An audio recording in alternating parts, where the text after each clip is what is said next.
মুহাম্মদুর রাসূলুল্লাহ সাল্লাল্লাহু আলাইহি ওয়াসাল্লামকে একজন জিজ্ঞেস করেছেন, হুজুর আপনি নবী হইলেন কবে?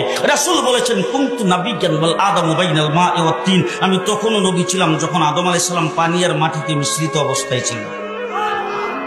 জিবরাইল আমিন এসে একদিন রাসূলকে জিজ্ঞেস করতেছেন, হুজুর আপনার বয়স কত?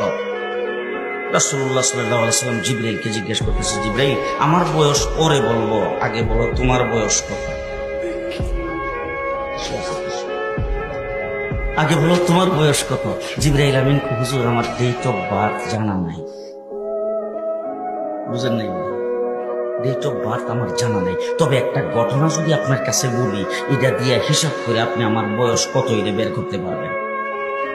আপনারা কাহিল হয়ে গেছেন না? কথা শুনতেছেন?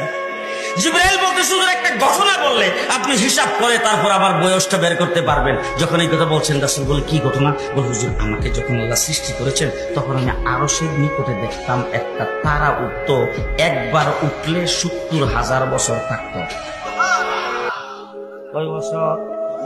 ৭০,০০০ বছর। এরপরে যখন অস্ত যাইতো ৭০,০০০ বছর পর্যন্ত চলে যেত, আবার যখন উঠতো ৭০,০০০ বছর থাকতো। একবার উঠলে ৭০,০০০, অস্ত গেলে ৭০,০০০। এইভাবে তারাটা উঠতে আর অস্ত যাইতে আমি ৭২,০০০ বার দেখছি। হুজুর এখন হিসাব করে আমার বয়সটা কত এটা আপনি বের করে নেন। রাসূলুল্লাহ সাল্লাল্লাহু আলাইহি সাল্লাম বলেন, হিসাব করার জন্য তো ক্যালকুলেটর মেশিন লাগবে, সেই মেশিনটা তো এখন নাই, হিসাবটা পরে করব, আগে বলো দেখি তারাটার নাম কি, কোথা থেকে আসতো, এটার পরিচয় কি? জিবরাইল আমিন বলেন, হুজুর এই সম্পর্কে আমি কিছুই জানি না। আল্লাহর নবী বলেন, আমার কাছ থেকে জেনে নাও, যে তারাটারে তুমি উঠতে দেখতা, অস্ত যাইতে দেখতা, সেই তারাটাই ছিলাম আমি।